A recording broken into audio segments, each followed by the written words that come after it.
शुरू शुरू से ही जैसे कि साकार ब्रह्मा बाप को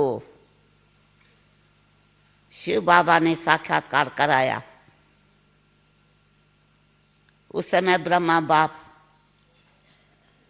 बनारस में थे, काशी धाम जिसको कहते हैं। बाबा का तो कलकत्ते में जवाहरात का बिजनेस था बड़ा भारी, लेकिन बनारस में उनके क्लाइंट्स थे जिसके पास बाबा आए हुए थे। तो वहाँ उनके चबूतरे पर बाबा सुबह को जाके बैठ जाते थे, अपना योग अभ्यास करते थे। वहां से बाबा को साक्षात्कार हुआ। बड़ा भारी विनाश होने वाला है। किस किस प्रकार से होना है वो तो आप सभी ने सुन भी लिया है हिस्ट्री बाबा की। जब इतना बड़ा साक्षात्कार बाबा ने देखा तो फिर बाबा ने पूछा शिव बाबा से कि अब मुझे बताओ मुझे क्या करना है। तो शिव बाबा ने उनको प्रेरणा दी कि कैसे तुमको नई दुनिया रचनी है, ऐसी दुनिया बनानी है। तो राधे और कृष्ण का साक्षात्कार कराया। यही प्रेरणा पा करके बाबा जल्दी बनारस से कलकत्ते आए। उस कोठी को हमने भी देखा। तो सबसे पहले तो ब्रह्मा बाबा शिव बाबा के ऊपर बल चढ़ा। भक्ति मार्ग में हम लोगों ने भी बहुत चक्कर लगाया होगा, हम और आपने नहीं लगाया होगा। चारों धामों में चक्कर लगाया होगा और आज भी भक्त लोग चक्कर तो लगा ही रहे हैं, परंतु अपन को अब इस राज का ज्ञान आ गया। तो जैसे ब्रह्मा बाबा अपने भागीदार से जल्दी जल्दी हिसाब किताब चुकतू करके सिंध हैदराबाद आ गए। ड्रामा इतना अच्छा बना हुआ है। हम सब जितनी भी पुरानी बहनें हैं, जो पहली भट्टी बनी थी लगभग 400 की, करीब करीब सभी एक ही शहर के थे।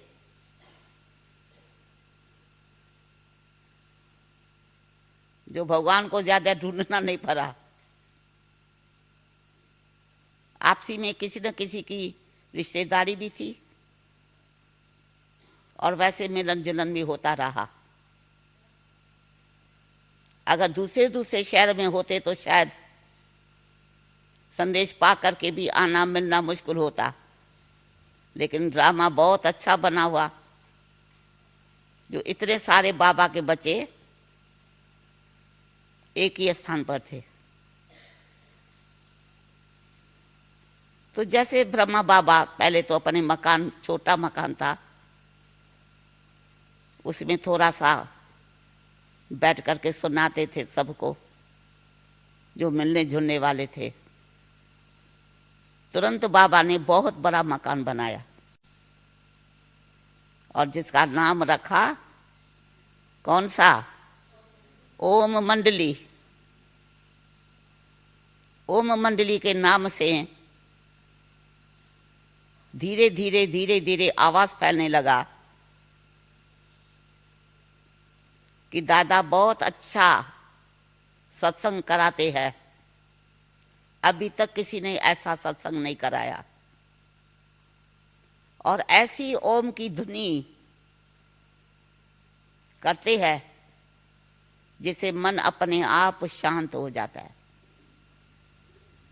ये आवाज फैलते फैलते सब एक दो को सुनाते सुनाते उस सत्संग में लेके गए। ऐसे मैं भी किसी के द्वारा सुन करके मुझे भी लोग लेके गए। तब मेरी आयु 12-13 साल के अंदर थी।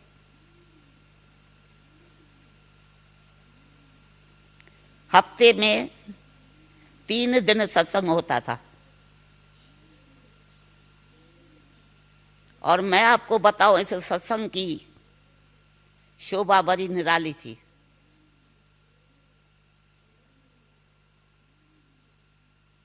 ऐसा कोई सत्संग नहीं जहां इस प्रकार के नियम हो। वो नियम कौन से थे?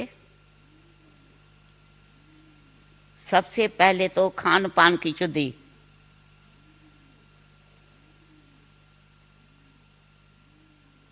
दूसरी बात, कभी रोना नहीं। रोती है विधवा, ये बाबा के शब्द थे। दुख के आंसू कभी नहीं बहाने हैं, प्रेम के आंसू भली बहाओ, दुख के आंसू नहीं बहाने हैं। और तीसरी बात ये थी, अगर कोई किसी भी कारण से कड़वा शब्द बोलता है या किसको दुख देता है, तो ये भी वास्तव में होना नहीं चाहिए। ये 3 बातों की शर्त थी। और हर एक को कापी मिलती थी घर ले जाने के लिए। और इन 3 बातों का रिस्पांस जब आते थे तो 2 बहनें पैरे पर रहती थी कुर्सी बिछा के। उसमें एक तो हमारी बड़ी दीदी थी, वो कापी लेती थी। और दूसरी एक बहन थी, शांतामणि दादी की भाभी, सबसे कापी लेती थी और कापी करेक्शन करती थी और वापसी में उनको देती थी। भला ऐसा कभी सत्संग होता है क्या? लोग जाते हैं, कथा सुन के चले आते हैं। लेकिन शुरू से ही बाबा ने ऐसे नियम वाले लोगों को बुलाया कि बहुत भीड़ भी ना हो और आते ही जीवन में कुछ धारणा बन जावे। ये नहीं सुन करके घर में फिर वैसे के वैसे हो जावे। तो स्थापना का कार्य जो शुरू में से हुआ, इस तरह से हुआ। लोग बहुत खुश होने लगे। 1-2 के द्वारा बड़े बड़े सब लोग आने लगे और सबको बहुत अच्छा लगता था। हमारी मातेश्वरी और भी हमारी बहनें जो आज है, वो भी छोटी वो अवस्था में थी। वाइट ड्रेस पहन करके सब आते थे। सिंध देश में एक ये भी रस्म थी, अगर किसी का लौकिक पति मर जावे या बड़ा बेटा मर जावे तो वो शोक के कपड़े 12 मास पहनती थी। तो सत्संग का ये नियम था कि यहाँ शोक के कपड़े पहन के नहीं आना है। जिसको आना है वाइट कपड़े पहन करके आवे, वाइट ड्रेस में आवे। तो ये भी माताओं ने जैसे धारण कर लिया कि हमको शोक की दुनिया में न रहना है और न शोक की ड्रेस पहननी है। ये भी सबको मंजूर था। इस प्रकार से इतना सत्संग बढ़ गया, जो बड़े बड़े हॉल बाबा के 2 थे, उसके बीच की दीवार भी तोड़नी पड़ी। काफ़ी लोग आने लगे और बहुत खुश होने लगे। परंतु धीरे धीरे अन्न के शुद्धि का ज्ञान तो मिल गया, लेकिन पवित्र जीवन भी अपनानी है अगर देवता बनना है तो बाबा ने ब्रह्मा के द्वारा इस बात का भी इशारा दिया। भला कोई ऐसा सत्संग होता है क्या जहाँ ये शिक्षा मिले, ये धारणा मिले? लेकिन ये तो बिल्कुल न्यारी निराली बात है ना, क्योंकि बाबा आया ही है पावन दुनिया की स्थापना करने। भगवान का तो यही काम है ना, इसके लिए तो आया है ना। हम जब तक पावन नहीं बनेंगे तो पावन दुनिया की स्थापना कैसे होंगी? मंदिर में देवी देवताएं पावन है, पवित्र है ना। अब पवित्र आत्माएं उनके आगे सिर झुकाती है। अब जब ऐसी बातें धारणा में आने लगी तो थोड़ा लोगों के मन में हलचल आने लगी कि भाई ऐसा भी क्या, गृहस्थ जीवन में अभी भी ब्रह्मचर्य व्रत की धारणा चलो हम लोग तो कर लेंगे, लेकिन ये जो आज की लड़कियां हैं हम लोगों के लिए कहते थे, कल ये भी कहेंगी शादी हमको नहीं करनी है, फिर क्या होगा? और उनके मन में ये भय था क्या कि ये दादा बाबा को कहते थे ये तो दादा वृद्धावस्था वाला है ना। क्योंकि आप सबको तो मालूम है 60 वर्ष में तो लोग वानप्रस्थ अवस्था को धारण करते हैं, और यहाँ 60 वर्ष के अंदर ही शिव बाबा ने ब्रह्मा तन में प्रवेश करके इतने बड़े बच्चों की जिम्मेदारी ब्रह्मा बाबा को दे दी, इतना बड़ा काम दे दिया। तो लोगों के मन में ये आया गया संशय कि ये दादा वृद्धावस्था वाला है, कब तक तुम लोगों को खिलाएगा? कल ये न रहे तो आप लोगों के जीवन का क्या होगा? ऐसी ख्यालात उनके मन में आना एक संभव बात थी। अज्ञानी लोगों की बुद्धि में तो यही रहता है ना, भाई इन्हों को कौन खिलाएगा, कौन संभालेगा, ये न रहे तो। ये तो ज्ञान उनके बुद्धि में नहीं था नहीं। तो इस रीति से उन्होंने अब सब लोगों के ऊपर धीरे धीरे रोक ठोक लगाना शुरू कर दी, समझा। लेकिन एक बड़ी निराली बात थी, बाबा ने एक सबको कह रखा था कि आप अपने लौकिक परिवारों से एक पत्र लिखा के ले आओ कि मैं अपने बेटी को, अपनी पत्नी को, अपनी बहू को या अपने माँ को, जो भी जिसका रिश्ता है, इस सत्संग में आने की खुशी से छुट्टी देते हैं। भगवान को तो पहले से पता ही था इन बातों का, ब्रह्मा बाबा को भी ज्ञान नहीं था। शिव बाबा ने प्रवेश किया तो वो जो कार्य ब्रह्मा बाबा से कराता रहा। अब पत्र लिखने में भी लोग आनाकानी करने लगे। का सत्संग है, भली आओ और जाओ ना। किसी सत्संग में ये थोड़ी लिखाया जाता है कि भाई हम खुशी से छुट्टी देते हैं। लेकिन भगवान को तो पता था ना आगे क्या होने वाला है। तो जब भी वो रोकते थे हम लोगों को, तो हम कहते थे हम अपने आप थोड़ी गए हैं, आपने तो छुट्टी दी है ना। तो वो हैरान होते थे, हमने तो खुद ही अपने हाथों को काट लिया, अब क्या करेंगे। तो ये सबके पत्र रखे हुए थे ऑफिस में, संभाल करके रखे हुए थे। लोगों ने सोचा कि सबसे पहले हम इन पत्रों को ख़त्म करें, कैसे करें। तो जहाँ ये पत्रों की वो बेटी रखी हुई थी, उसको आग लगाने की इन्होंने कोशिश की। रुई में तेल डाल करके खिड़की से उन्होंने रुई को फेंका तो आग लगेगी। लेकिन ड्रामा का अद्भुत राज है, अचानक ही किसकी नज़र पड़ गई बाहर गैलरी से कि किसी ने आग लगाई है। जल्दी दरवाज़ा खोला और आग को बुझाया। उसका गायन है शास्त्रों में कि लाखा भवन को आग लगाई, ये गायन है। लाखा भवन माना बाबा का नाम दादा लेखराज था शुरू में, तो लखीराज लेखराज उसके नाम से गायन है कि लाखा भवन को आग लगाई। सुना? लेकिन आग तो लगनी थी नहीं। उन्होंने सोचा हम लोगों ने जो प्रयत्न किया वो भी हमारा सफल नहीं हुआ, अब क्या करें। अब धीरे धीरे ड्रामा शुरू होता है। बड़े बड़े लोग जो आने लगे वो भी थोड़ा हट गए, खिसक गए, और उसमें अपने अपने परिवारों को छुट्टी जो दे रखी थी उनके ऊपर रोक ठोक कर दी। कितने को तो 7 तालों के अंदर बंद किया। माना घर बड़ा है, एक कमरे से दूसरे तीसरे में आना जाना, नीचे उतरना, तो 7 ताले लगा रखे थे ताकि ये लोग कभी जा न सके। और जैसे हम जैसी कन्याएं हैं उनको रोकने लगे। अब जितनी वाह थी इतना ही हंगामा तो धीरे धीरे शुरू होने लगा। लोग कहने लगे ऐसा क्या सत्संग, ये कौन सी बात है। जैसे आप लोग देखते हो ना आज के दुनिया में लोगों को, सन्यासी लोग घर बार छोड़ के जंगलों में चले जावे, उसके लिए किसको परवाह नहीं है, घर वाले कुछ नहीं बोलेंगे। लेकिन नारी जाति पावन बनने की प्रतिज्ञा करे, उसके ऊपर रुकावट डालना शुरू कर दिया, समझा। एक दिन बाबा ने डायरेक्शन दिया। हम हैदराबाद सिंध में थे और हैदराबाद सिंध से 4 घंटा आगे हैदराबाद कराची थी, समुद्र का किनारा। वो भी शहर था बहुत बड़ा। हैदराबाद हिल स्टेशन था छोटा, वो भी बहुत अच्छा शहर था। तो बाबा ने कहा कि ये जैसे स्कूल में नहीं एक्सकर्शन होती है तो घूमने जाती है 1 मास के लिए, ऐसे ही समझो 1 मास के लिए जिनको छुट्टी मिले तो 1 मास के लिए कराची शहर में चले। अब यहाँ से स्थापना होती है पक्की। तो कहीं तो परिवारों के परिवार तैयार हो गए जाने के लिए। मकानों का, बंगलों का बाबा ने प्रबंध करा दिया, सब प्रकार का खान पान का सब प्रबंध हो गया।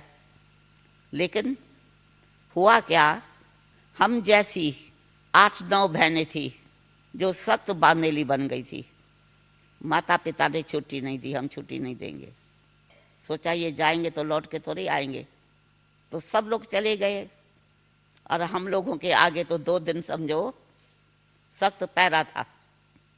कोई घर से बाहर निकल नहीं सकती। उसमें मैं भी एक थी। आप समझ सकते हो उस समय इस आत्मा का क्या हाल हुआ होगा।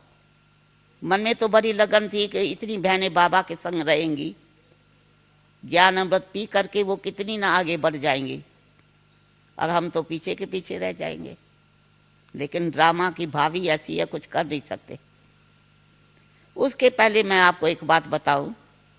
बचपन से हमारे संस्कार, श्री कृष्ण से मेरा बहुत स्नेह था।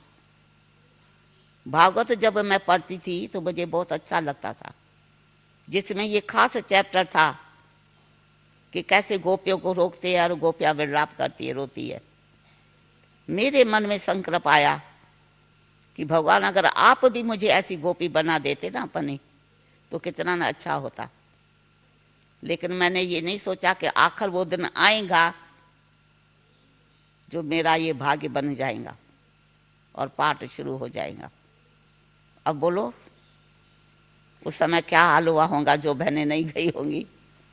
हम लोगों को तो न भूख लगे न प्यास लगे, माँ को कहने लगे तुमने क्या किया हमारे साथ में। फिर उन्होंने देखा ये लोग खाते पीते नहीं है कुछ भी, तो उनको अपने आप तरस पड़ने लगा। हमने कहा यहाँ जो मंदिर का हमारा स्थान है, जो कुछ बहनें रही हुई है वो आपस में आके मिलती है, सत्संग करती है, तो वो तो आप हमको करने दे सकती हो ना। तब वो लोग तैयार हो गए, हमको छुट्टी दी, तब हमने भोजन पाया। 3 दिन हमने भोजन ही नहीं पाया क्योंकि उन लोगों को भी तो तरस पड़ा। अब हम जब वहाँ गए, जो बहनें नहीं गई थी आपस में मिलने लगे, तो सबके मन में कितनी तड़फन होंगी कि वहाँ तो देखो सब कितना अतिशय सुख लूट रहे हैं बाबा के साथ में, ज्ञान रत्नों की झोली भर रहे हैं, और हम बहनें यहाँ बैठे हुए हैं। तो हम लोगों से भी रहा नहीं गया, तो क्या किया होगा, आपस में प्लान बनाया, चलो एक बारी हम देख के तो आए, होके तो आए, चाहे 2-4 दिन के लिए, क्योंकि बड़ी तड़फन थी। तो ये प्लान बनाया कि एक तो हैदराबाद स्टेशन से बहनें जाएंगी जिसको बहुत डर नहीं है, और जिसको थोड़ा डर है वो और आगे स्टेशन से बैठे, ताकि देखे ये घर में नहीं आइए लौट करके तो स्टेशन से ना पकड़ लेवे तो और हम सख्त बंद हो जाएंगे। तो दिन हम लोगों ने मुकर्रर किया और बाबा को खबर दे दी कि हम लोग आ रहे हैं फलानी गाड़ी से। तो हम लोगों ने कुछ भी घर से नहीं लिया, थोड़ा टिकट, उस समय टिकट का तो बहुत पैसा लगता नहीं था, एक ड्रेस पड़ी थी और एक ड्रेस और अंदर पहन ली, ताकि बाबा के पास पहुंचे तो दूसरा तो कपड़ा हो कम में कम पहनने के लिए, जब तक दूसरा बने वो घर वालों को तो पता ही नहीं लगा। बस ऐसे ही सब लोग निकल पड़े, न भोजन की परवाह, कुछ भी नहीं। जैसे पहुंच गए तो रिसीव करने के लिए आए हम लोगों को। अब जैसे जैसे टाइम बीतता जावे तो घर वाले हैरान होने लगे, अभी तक आई नहीं, ये लोग क्यों नहीं आई अभी तक। बेचैन हो गए, 1-2 के घर में गए पूछने के लिए, भाई तुम्हारी लड़की आई? वो कहते मेरी लड़की भी नहीं आई, तो वो भी रोने लगी। फिर दूसरे के घर में गए, तुम्हारी लड़की आई? तो कहा इन लोगों ने तो बड़ा धोखा दिया, बड़ी चालाक निकली है। ऐसे करते करते रोने लगी, सभी शांत हो गई। बाबा ने कहा बच्ची आइयो, सबसे पहले अपने घर में तार करो, टेलीग्राम दो। उन दिनों में तो इतना टेलीफोन वगैरह तो होता था इंडिया में, कि भाई हम यहाँ आराम से पहुँच गए हैं और आप लोग बेफिक्र रहना, समझा। लेकिन बाबा ने हम लोगों को कहाँ अपने भवन में नहीं रखा जो किराए पर था। उन दिनों में दीदी हमारी भी बांधेली थी और उनकी साथ में क्वीन मदर थी, उनके लिए अलग बाबा ने फ्लैट लेके रखा हुआ था, वो लोग उसमें रह पड़े थे। तो हम लोगों को बाबा ने वहाँ ठहरा दिया, जैसे हम अपने सखी के पास रहे हैं, बाबा के पास नहीं रहे हैं। क्योंकि बाबा के पास रहने से वो लोग ऐतराज़ करते और बाबा के ऊपर ही ब्लेम करते कि भाई इन्होंने लड़कियों को भगाया है। तो हम वहाँ ठहरे। अब इन लोगों को तो बड़ी खलबली बच गई, अब क्या होगा क्या होगा, कैसे आएंगे। इतने में एक कोई सूरदास था, वो निकल पड़ा, घर वालों को कहने लगे कि दादा ने इन्हों को जादू लगाया है। जादू पता है, कलकत्ते से वो सुलेमानी सुरमा लेके आया था, इन सबको सुरमा पहनाया है। तो आप लोग इनको जा करके, मैं आपको जादू की चीजें देता हूं पढ़ करके, जब आप इनके ऊपर फेंकेंगे तो ये लोग अपने आप दौड़ के आ जाएंगे। समझा? अब एंटी ओ मंडली बन गई, एक ओ मंडली एक एंटी ओ मंडली के मेंबर बन गए। तो अचानक ही पहले पहले मनोहर दादी है ना, उनकी माँ आई थी मिलने। जब मिलने आई तो बंगला तो अलग था, हम लोगों का बांदेलियों का बंगला ही अलग था। तो मैंने तो कोई कर नहीं सकता है कि भाई नहीं मिलेंगे। बाबा ने कहा भाई बच्चे आए हैं, आप मिलो और उनको समझाओ। तो जैसे मनोहर दादी से बात करते करते करते उनको बाहर कार खड़ी कर रखी थी और चोटी से पकड़ पकड़ के उनको गाड़ी में बिठा दिया और सीधा हैदराबाद से दुबई लेके आए। अब एक आ गई तो दूसरों को भी हिम्मत पड़ी। फिर हमारी माँ दूसरी उनके साथ में 2-4 और माताओं की भी। वो जादू के क्या करके आए थे, कुछ जैसे अनाज होता है ना, वो पढ़ करके आए थे। उन्होंने कहा था तुम लोग जब इनों से मिलेंगे बातचीत करेंगे ना तो ये फेंकना, तो ये फेंकेंगे तो ये लोग अपने आप आ जाएंगे, जादू उतर जाएगा। तो 7-8 माताएं मिल करके आई थी। अब बंगले में तो बगीचे होते ही है, बड़ी सीन अच्छी थी। एक एक बेटी, एक एक माँ, किसकी सास किसकी कोई मिल रही है और लड़ रही है, आप लोग क्यों चले गए, क्यों चले गए, ऐसे करते जा रहे हैं और वो छू छू करते जा रहे हैं। हम लोगों ने कहा क्या करते हो ये? कहा कुछ नहीं करते है, पर दोनों ने देखा कि इनके ऊपर जादू का असर लगाई नहीं। कोई जादू भी तो हो, कोई बाबा ने कोई विनाशी जादू लगाया क्या? जादू हो तो निकले ना।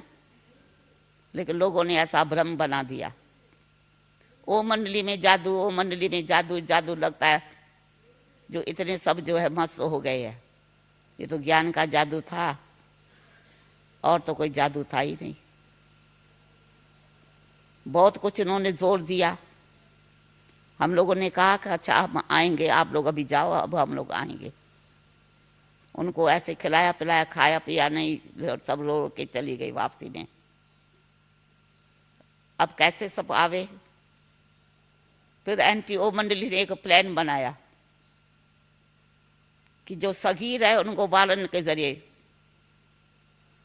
लिया जाएगा और जो बालक है उनको वजीर के लिए जरिए लिया जाएगा। उस समय में ब्रिटिश गवर्नमेंट का राज्य था, जज वगैरह सब बहुत सख्त थे। इन्होंने क्या किया, 16 साल की लड़की बालक थी, 2 साल बढ़ा लिया, 18 साल का कानून पास करा लिया। तो 18 साल में तो बहुत सागिर हो जाती है। तो ऐसे वारंट आता गया और धीरे धीरे सब घरों में जाने लगी। बेरा भी एक दिन आ गया, सत्संग पूरा हुआ। बाबा ने कहा बच्ची तेरे ऊपर भी वारंट आया है। हम लोग रोने लगे। बाबा ने कहा नहीं बच्ची, जज को समझाना, उनको बात करके कन्विंस करना। लेकिन वो लोग सुनते कहाँ हैं? कानून तो कानून, ये बातें हमको न सुनाया करो। आप लोग अभी सगीर हो और माता पिता के पास जाने का आप लोगों का कानून है। ऐसे करके उन्होंने एकदम डंडा दबाया और वो जो है वहाँ जमदूत जो खड़े रहते हैं उनके आगे लेके कार में बिठा के लेके आए। रात का समय था, रात पूरी हुई, सवेरे सवेरे आ गए हम लोग। अब उन्होंने फिर हमारे साथ क्या किया होगा, क्या बताएं आपको। सूरदास की भी एक कमाई का साधन बन गया। वो घरों में आता था झाड़ फूक करने, और पर करके जल पिलाना, फल खिलाना, ऐसा सब दे देते थे साधन। मैं आपको बताऊं, 6 मास उन्होंने मेरे ऊपर जादू की वर्षा की। मेरे साथ जो 1-2 बहन वारन के जरिए गई, वो थोड़ी कमजोर हो गई, डर डर गई। तो कहा इनको कम जादू लगा है, इसको ज्यादा लगा है, इसलिए इनको अलग करो उनसे। तो अलग कर दिया। अब ये समझो कि वो कोई जादू हो भी तो जादू निकले। वो अपना जादू लगाने के लिए बहुत कुछ प्रयत्न करने लगे, लेकिन उनका कुछ भी बस चला ही नहीं। हमको बहुत हंसी आती है जब कोई कहता है फलाने ने किसके ऊपर जादू टीना कर दिया। मन की कमजोरी है, आत्मा की कमजोरी है, तब वो किसके प्रभाव में आ जाती है।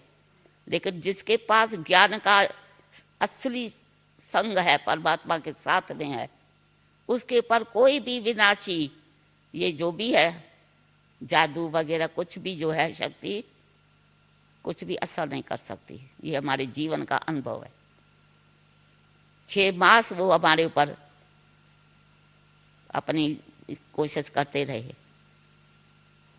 किसी किसी दिन हम शांत होकर बैठ जाते थे तो मेरे माँ को कहता था कि अब इसका असर थोड़ा कम हुआ है, और किसी दिन थोड़ा हम बोलते थे उनके साथ में तो कहता था इनको फिर जादू का असर ज्यादा हो गया है। तो हम तो कहते तुम बहुत झूठे हो, जब मैं शांत होकर बैठती हूँ तो कम हो गया, और जब बोलती हूँ तो आप कहते हैं इनके ऊपर असर ज्यादा हो गया है। मतलब इस प्रकार से मैंने माँ को कहा कुछ भी नहीं होना है, आपको अपने पैसे बर्बाद जितने करने भली कर लो, मुझे तो प्रभु का संग लग गया, जादू लग गया, सच्चा प्रेम का जादू। ये जादू हमारे ऊपर कोई असर नहीं करेगा। इस रीति से बाबा को याद करते थे। बीच बीच में हमारी सखियां आ जाती थी रूप बदल के कि भाई हम स्कूल की सखियां हैं, इनसे मिलने आए हैं, और मेरे माँ को कहते थे इनको निकालो घर से, घूमने फिरने दो हमारे साथ में। तो मैं इनकी बुद्धि से ये सब बातें हटा दूं। तो माँ तो कहती थी कैसे भी इनको किसी का भी ऐसा साथ मिल जावे जो इनको वहां जाना भूल जावे। लेकिन वो हमको कहाँ ले चलती थी, जो हमारा वो मंडली का स्थान था बना हुआ, वहीं ले चलती थी। सबसे मिलजुल के हम आ जाते थे। फिर उनको शक पड़ा कि नहीं नहीं, ये कोई ओ मंडली की लड़कियां हैं जो रूप बदल के आती है। उसमें एक मनोहर दादी भी थी जो मेरे से मिलने आती थी। तब उसका नाम बाबा ने रखा था बहुरूपी। रूप बदल के आती थी, रंगीन कपड़ा पहन के आ जाती थी और कहती थी मैं बहन हूँ और मेरी बहन बंद है मनोहर। ऐसे ही मतलब पाठ चलता रहा। फिर एक दिन ऐसा आया, मुझे ये लोग बाहर फॉरेन में भेजने के लिए कोशिश की। मेरी बहन मेरे भाई सब थे कि इनको यहाँ भेज दो, फिर तो ये सिर दर्द खत्म हो जाएगा और ये जा नहीं सकेंगी। मैंने सोचा अब ये तो बड़ा मुश्किल हो जाएगा, अगर मैं देश में चली गई तो मुझे कहाँ बाबा मिलेंगे, कहाँ बाबा की ज्ञान मूल्य मिलेंगी। तो आखिर मैंने को कहा टिकट भी आ गई, सब तैयारियां हो गई। मैंने कहा तुम मुझे लेके तो चलोगे साथ में, लेकिन याद रखना मैं तुमको स्टेशन पर पकड़ा दूंगी। हम कहेंगे ये मैं इसको नहीं जानती हूँ, ये मुझे कहीं पकड़ के ले चल रहा है, फिर तुम क्या करोगे? तुम तो चले जाओगे जेल में। अगर जेल में जाना हो तो भली चलना मेरे साथ। तो वो भी डर गया कि ये होशियार तो बहुत है, ट्रेन भी चली जाएंगी, टिकट भी कैंसिल हो जाएंगी और ये जो है मुझे जेल में जरूर भेज देंगी। मैं कहूँगी मैं इसको पहचानती नहीं हूँ, ये क्यों मेरे पीछे पड़ा है, चाहे तुम कुछ भी बोलो। तो डर के मारे उन्होंने ये भी प्रोग्राम बेचारे ने अपना कैंसिल किया। फिर मेरा भाई आया, भाई का प्यार तो था, इसलिए तो था। कहा क्या बात है? मैंने कहा हम तो देखो सत्संग में जाते थे, कोई वहाँ बुराई तो है नहीं, आपने मुझे मेरे अंदर कोई बुराई देखी हो तो बताओ। मेरा तो शुरू से धार्मिक विचार है, मैं तो मीरा सम बनना चाहती हूँ, और ये मुझे रोकती है कि दादा जादू लगाता है। कौन सा जादू मेरे ऊपर दादा ने लगाया? मैं तो जैसी हूँ वैसी हूँ, आप हमको देख रहे हो। ऐसे थोड़ी किसी को घर में बांध करके रखा जाता है। तो भाई को तो तरस पड़ा, प्यार आया, तो थोड़ा थोड़ा उन्होंने बाहर निकलने की हमको इजाज़त दी। बाहर भी कहा, मेरी छोटी बहन मेरे साथ कहीं में मैं जाती थी तो उनके साथ या भाभी के साथ निकलते थे कई लोग की बहन के पास में। परंतु मैं आपको क्या बताऊं, अंदर में ये आत्मा को इतनी तड़फन रहती थी, कैसे भी मैं एक बारी फिर जाके बाबा से मिल के आऊं।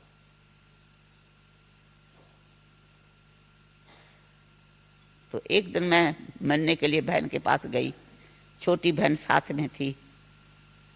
अब मैं कैसे जाऊं, संकल्प तो मेरा पूरा था, मुझे आज जाना जरूर है। तो मैंने रास्ते में ठेला खजूर का लगा हुआ था, उसको मैंने कहा कि तुम ये ले लो। मैंने सोचा ये लेने में बिजी हो जाऊंगी तो मैं दौरी पहन के भाग जाऊंगी। तो वो तो सोचे ये कभी कोई चीज मांगती नहीं है, ना कैसे करे। तो जैसे वो बेचारी लेने लगी और मैंने दौरी पहनी, ऐसी गलियों से दौड़ती दौड़ती दौड़ती दौड़ती मैं उस जगह पहुंची जहां ओम मंडली की कोई परिवार की बहन ठहरती थी। मुझे पता था कि वो अपने घर में है। मैं दौड़ती दौड़ती दौड़ती वहां पहुंच गई और बहन हमको देख ढूंढती ढूंढती रोती रोती घर चली गई और सबकी डांट खाने लगी कि आपने इनको छोड़ा क्यों। जैसे मैं उनके पास जाके पहुंची तो मुझको देख करके वो तो बहुत बेचारी खुश हो गई। मैंने कहा मुझे जल्दी आप छिपाओ, मुझको कोई ना कोई ढूंढने जरूर आएगा, क्योंकि सबको पता है कि आप ओम मंडली वाली हो और यहाँ रही परी हो, तो उनके घरों में ही ढूंढेंगी। कहे कहाँ तो आपको छिपाओ। तो मैंने कहा कि ये जो अलमारी है ना मैले कपड़ों की, उसमें छेद होते थे, ये कपड़े निकालो आप, मुझे बिठाओ इसमें, ऊपर से थोड़े सफेद कपड़े डाल दो, तो किसको शक नहीं पड़ेगा। अंदर में डर था।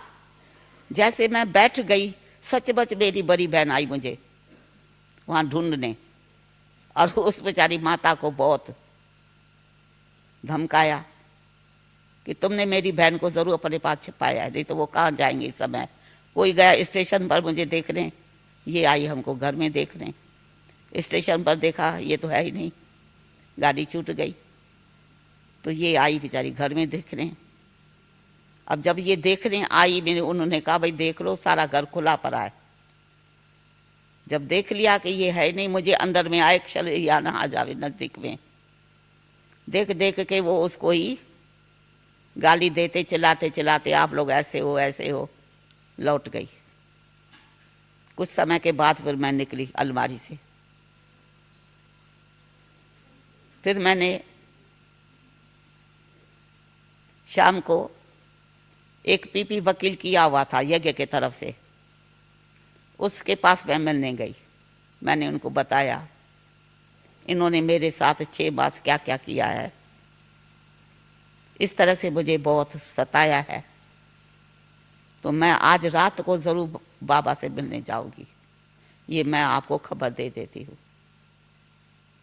मैंने उस माता को कहा रात को जो 12 बजे ट्रेन जाती है, सुबह 4 बजे पहुंचती है, उसी में आप हमको लेके चलो, परंतु इस ड्रेस में नहीं, आपको हमको रंगीन धोती पहनाना, थोड़े जेवर भी पहना देना।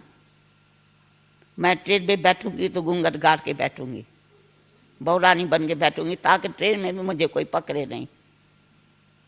ठीक मैं ऐसे ही 12 बजे वाली गाड़ी से ऐसे ड्रेस बदल के बैठ गई, 4 बजे पहुंच गई। जैसे 4 बजे पहुंची, पता किया कहाँ है बंगला, पहुंच गए।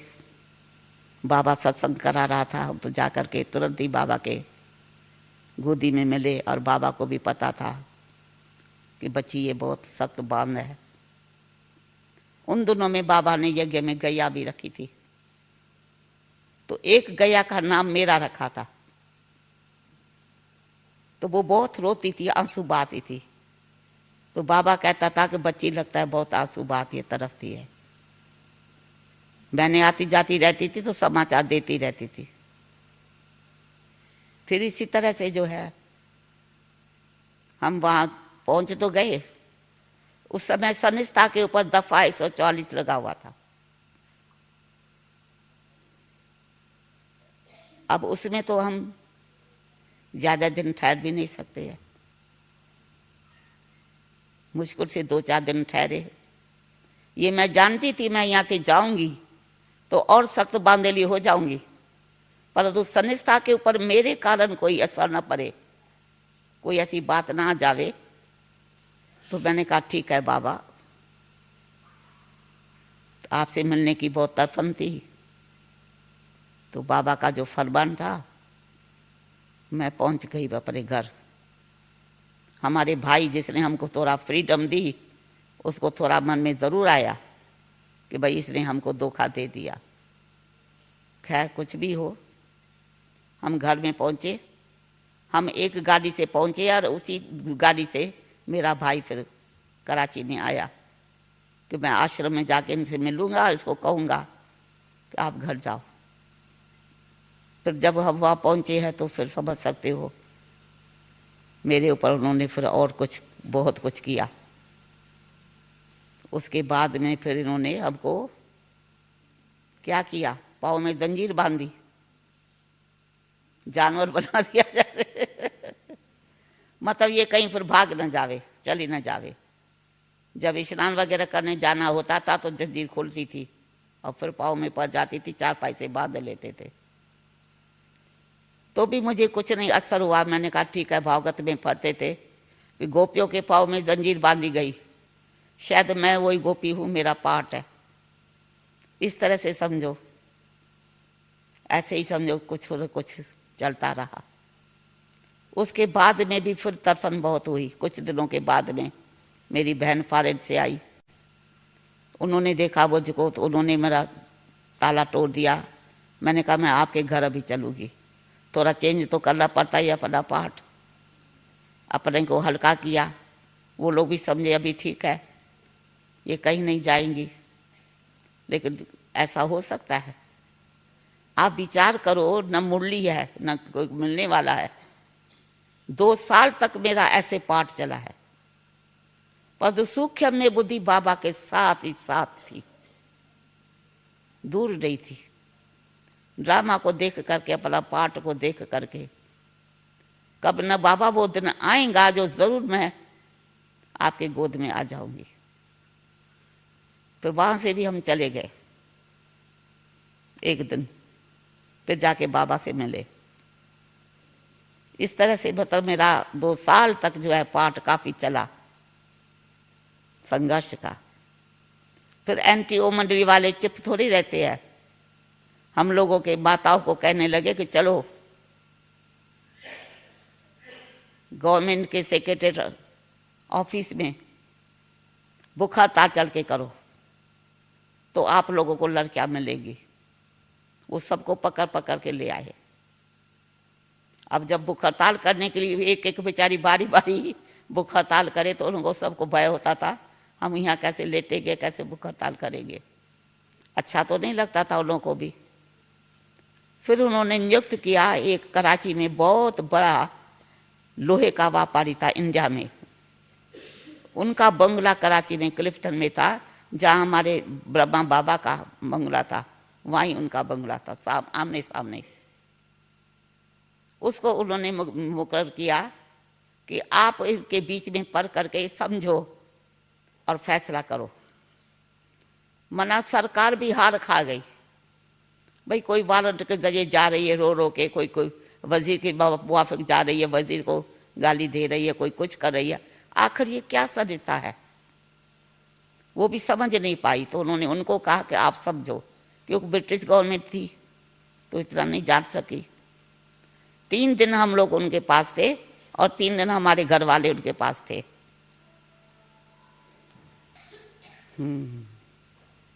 कितना सुनाया और आपको। खैर वो घड़ी स्वानी आ गई। उन्होंने हम लोगों से पूछा आपको क्या यहाँ मिलता है? दादा ने आपको कौन सा ज्ञान सुनाया, क्या सिखाया, क्या क्या आप लोगों के जीवन में परिवर्तन आया? एक एक से वो पूछता गया, अनुभव पूछता गया। उसके ऊपर बहुत छाप पड़ती गई, क्योंकि जो रियल चीज है वो तो रियल रहेंगी ना। हम लोगों के घर वाले जो थे उनके पास खाते पीते थे, अलग उनका प्रबंध था। हमारा भोजन बाबा के घर से आ जाता था। अब तीसरे दिन जजमेंट होनी थी। बगीचे में बड़े बड़े जो है वो अखबार वाले चारों तरफ के पहुंच गए कि देखो आज क्या फैसला इनका होता है। तो फैसले में उन्होंने यही बताया, भारत की ये सच्ची देवियां हैं और आज ऐसी देवियों की भारत को आवश्यकता है। इनके माता पिता अज्ञानी है जो इनको रोकते हैं। ऐसी देवियों को रोकना नहीं चाहिए, ये है हमारी जजमेंट। तालियां बजने लगी, सब लोग हैरान होने लगे। अब हमारे घर वाले तो रोने लगे कि इन मुठियों ने इनको भी जादू लगा दिया शायद, जो इनके फेवर में जजमेंट हो गई। जादू की तो कोई बात ही नहीं थी, जो रियल बात है वो तो रियल होगी। कहा मैं इन देवियों को 15 दिन के लिए छुट्टी देता हूं, आप लोगों के साथ जाएंगी और 15 दिन के बाद में अगर आपने वापस नहीं भेजा है तो हम इनको बुला लेंगे। ये थी जजमेंट। अब यहां से हमारे बंधन थोड़े समझो 2 साल के बाद हल्के होते हैं, आकर तो होंगे ना। आप लोग तो भाग्यशाली हो, आप लोगों को कोई रोक टोक है क्या किसी की? नहीं ना। लेकिन उस समय में स्थापना का कार्य जो था बड़ी विचित्र सीन थी। जितनी सत्संग में आने लगी, किसका पति, किसका माँ बाप, किसका कोई, मतलब बहुत हलचल थी। और विदेश तक अखबार में ये निकल गया कि सिंध में एक बहुत बड़ा जादूगर पैदा हुआ है जिन्होंने इतनी कन्याओं को, माताओं को अपने पास रखा है। ये ऐसी ऐसी बातें पेपरों तक भी पहुंच गई। तो फॉरेन से भी हमारे रिश्तेदार चिट्ठियां लिखते थे कि इनको रोको रोको, ये क्यों ये जा रही है। चलो फिर हम लोग गए जब उनके साथ में, फिर उनको समझाया अगर आपका स्नेह है हम लोगों से, देखो हम बाबा को तो कभी नहीं छोड़ेंगे, न इस ज्ञान को छोड़ेंगे। हमको तो परमात्मा ने प्रेरणा दी है देश सेवा की, हम तो देश की सच्ची सेवा करेंगे, हम तो सच्ची मीरा बनेंगे। आपको मेरे से प्रेम है तो आप हमको आने जाने की छुट्टी दो तो हम आपके घर में आएंगे। हम आए और ऐसे आप रोकेंगे तो कभी नहीं आएंगे, ये समझ लो। तो समझाया, फिर दोबारा चिट्ठी ली और 15 दिन के बाद चिट्ठी लेके हम लोग बाबा के पास पहुंच गए। लेकिन मैं आपको बताऊं, शुरू से लेकर के बाबा की ये शिक्षा सदा रही है कि बच्चे चैरिटी बिगिन्स एट होम। पहले पहले अपने घर वालों का कल्याण करो। कभी नहीं बाबा ने कहा कि घर वालों के साथ लड़ाई करो। लड़ाई तो उन्होंने की हम लोगों के साथ में, विरोधी तो वो बने हम लोगों को रोकने के लिए। लेकिन बाबा की कभी ऐसी शिक्षा नहीं थी कि तुम छोड़ करके आ जाओ या लड़ो, नहीं। फिर कैसे, ये भी लंबी कहानी है कि बाबा ने भेजा एक दिन जाके अपने माँ को, इनको सबको, घर वालों को लेके आओ। जब हम लोग गए होंगे लेने के लिए तो कितने हमारे सामने पेपर आए होंगे, उनको हम तैयार करें तो अगल बगल वाले सब कहे अरे कभी नहीं जाना, ये जादू लगा देगी आप लोगों को, तो बेचारे बैठ जावे। बड़ी मेहनत करके, पुरुषार्थ करके बाबा के पास 1 हफ्ते के लिए उनको लेके आए। जब उन्होंने साकार में बाबा को देखा, बाबा का ज्ञान सुना, हम सबकी दिनचर्या देखी, तो मेरी लोक की माता तो सभा में खड़ी होके बाबा से माफ़ी मांगने लगी कि मुझे माफ़ करो, मुझे माफ़ करो, मैंने इसको बहुत कष्ट दिए है, मुझे माफ़ करो। तो भगवान तो क्षमा का सागर है। बाबा ने कहा बच्ची आपका दोष थोड़ी है, आपने अपना पाठ बजाया, इसने अपना पाठ बजाया, तो वो भी इसने माफ़ करा दिया अपना। समझो, ये हम लोगों ने सबसे पहले ये सेवा की है, मित्र संबंधियों की, सबका कल्याण करो, उनको इस ज्ञान में ले आओ, उनका भी कल्याण करना आपका काम है। उसके बाद फिर हम देश सेवा में निकले हैं। तो बहुत लंबी लंबी कहानियां हैं, कैसे सेवा में निकले, कैसे बाबा ने हम लोगों को 14 साल तैयार किया। फिर एक दिन कहा बच्ची तुम लोगों को जाना है, मैं केवल तुम लोगों के लिए थोड़ी आया हूँ, आधा सिंध तो आधा बाहर, उनका भी तो तुमको कल्याण करना है कि नहीं करना है, तो तुम ही लोगों को जाना है पततों को पावन बनाने। हम लोग कहते थे बाबा ऐसे कैसे होगा, हम लोगों ने दुनिया ही नहीं देखी और हमको फिर आप उस दुनिया में भेजेंगे, कैसे भेजेंगे। कहा बची नहीं, ज्ञान गंगाएं हो, बहुत शक्तियां भरी बाबा ने। कहा नहीं, दिल्ली लाल किले पर जाके झंडा लहराना है। अब दिल्ली लाल किले, दिल्ली कभी गए नहीं, न कोई ठहरने का स्थान न कुछ, वहां जाके कैसे झंडा लहराएंगे। प्लान बनाओ, प्लान लिख करके दो। प्लान बाबा ने पास किया, फिर कैसे हिम्मत भर के बाबा ने भेजा।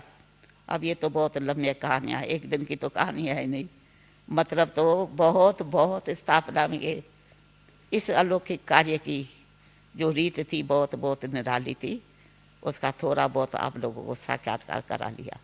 और आप लोग तो ऐसे समय में पहुँचे हो जब बाबा के लाखों बचे, और आप लोगों की जो वास्तव में जो प्रेरणा थी बाबा को कि मेरे विदेश के बच्चे भी आएंगे, जरूर आएंगे, वो भी आज प्रैक्टिकल में हम बच्चे देख देख के बहुत बहुत हर्षित होते हैं। अच्छा, ओम शांति। आप सबसे मिल करके बहुत खुशी हुई।